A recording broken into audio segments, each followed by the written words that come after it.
Assalamualaikum warahmatullahi wabarakatuh. Perkenalkan, nama saya Siti Sarahato Mahir. Saya dari jurusan D3 Keperawatan dari Poltekkes Kemenkes Ternate. Di sini saya menjelaskan tentang prosedur pemeriksaan fisik pada anak dengan gangguan kebutuhan oksigenasi. Jadi perekam EKG. Pengertian dari perekam EKG adalah pemeriksaan fisik elektrodiografi atau EKG harus diperhatikan untuk memastikan hasil pemeriksaan yang akurat. Yang kedua, persiapan pasien. Persiapan pasien untuk EKG mencakup informate konsen pasien, cek identitas serta persiapan pemasangan elektroda. Pemberian informate cons untuk pasien dilakukan jika pasien sadar, sedangkan jika pasien tidak sadar maka informate consent dilakukan oleh keluarga atau pengantar pasien. Masuk pada prosedur pemasangan elektroda. Jadi persiapan pemasangan elektroda di sini membutuhkan kontak langsung antara elektroda dengan kulit dada, pergelangan tangan dan pergelangan kaki. Yang pertama, membuka baju berat pada pasien wanita, sepatu kaos kaki, sarung tangan, jam, gelang dan aksesoris lain yang terbuat dari logam. Yang kedua, memastikan bagian yang akan ditempelkan elektroda bersih, bila perlu diusap dengan kasa basah atau alkohol.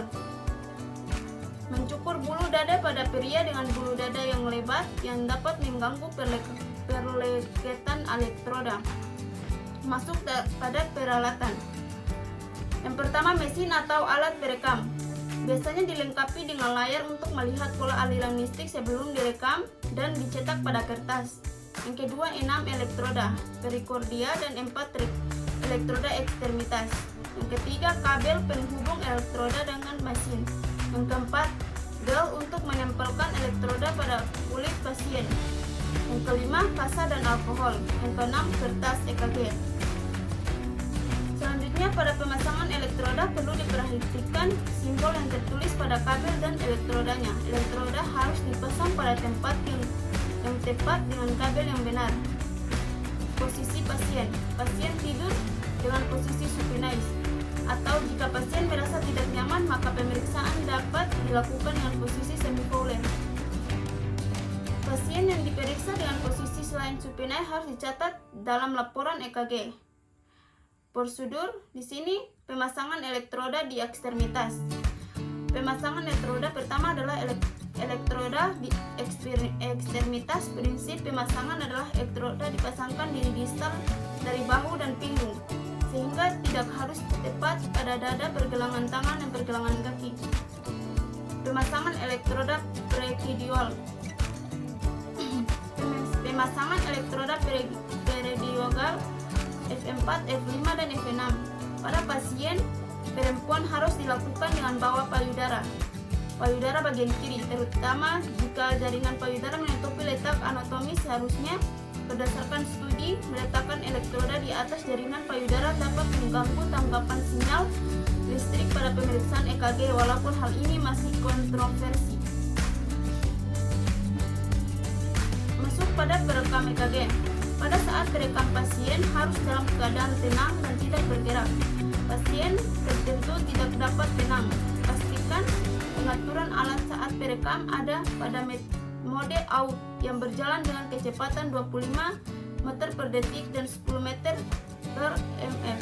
Bila kompleks QRS dan pada EKG terlihat terlalu tinggi, maka dilakukan pengaturan voltase ulang. Bila dilakukan pada hasil perekam kondisi irama irreguler. Masuk pada pengambilan sputum, spesimen darah, vena dari arteri. Yang pertama, kultur dan sensitivitas sputum. Di sini sputum sering digunakan untuk membedakan diagnosa bakteri, fungal atau jamur, dan non-bakteri pada kartus respiratoris bawah nilai normal. Ada atau tidaknya flora nolong respiratori. Pengkajian awal. Yang pertama, sputum dikumpulkan sebelum dimulainya terapi antimikrobial.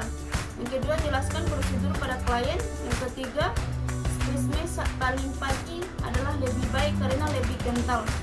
Yang keempat, klien sebaiknya menyikat gigi dan berkumur sebelum diambil sputum. Yang kelima, sputum harus berasal dari cabang bronkial. Yang keenam, ajarkan klien cara pengeluaran sekutu dan tarik nafas dalam 3 kali kemudian batu efektif. Prosedur yang pertama, gunakan sarung tangan selama prosedur dan saat membuat spesimen. Yang kedua, klien dianjurkan mengambil nafas dalam kemudian batu dalam efektif untuk mendapatkan spesimen. Minimal 1 sendok sputum diperlukan. Yang ketiga, cara lain untuk mengambil sputum melalui suction, endorkel, aspirasi trakeal, fisioterapi bronkus, dan vesophageal. Selanjutnya, pengambilan spasimen darah vena dari arteri. Pengambilan spasimen darah tergantung pada kebutuhan apakah dibutuhkan antara kapiler, arteri, atau vena yang diperlukan. Tujuannya adalah untuk menganalisa kondisi komponen darah seperti darah merah, darah biru, darah putih, serta deposita alat pendeteksi alkohol, turnikeet,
posisi yang tepat, dokter akan merekam gambaran jantung, termasuk katup jantung secara lebih rinci melalui teknologi gelombang suara. Efek samping ekokardiografi di sini merupakan prosedur yang aman tak terkendali. Kendati demikian, pada kasus tertentu, ekokardiografi dapat menimbulkan beberapa efek samping berikut ini. Yang pertama, rasa perih dan tidak nyaman setelah elektroda dicabut dari dada. Yang kedua, rasa tidak nyaman, iritasi dan sakit pada tenggorokan selama beberapa jam setelah melakukan transprophageal ekokardiografi. Yang ketiga, mual, pusing atau nyeri dada setelah melakukan stres ekokardiografi.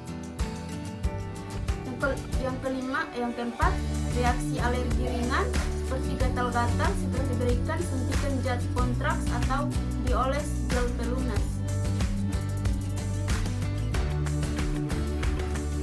Meskipun jarang terjadi, elektrokardiografi juga dapat menimbulkan efek samping berat seperti jantung berdebar, pingsan atau terkena serangan jantung saat melakukan stres ekokardiografi, alergi berat setelah diberikan suntikan saat kontraks atau diolesi dengan gel pelunas.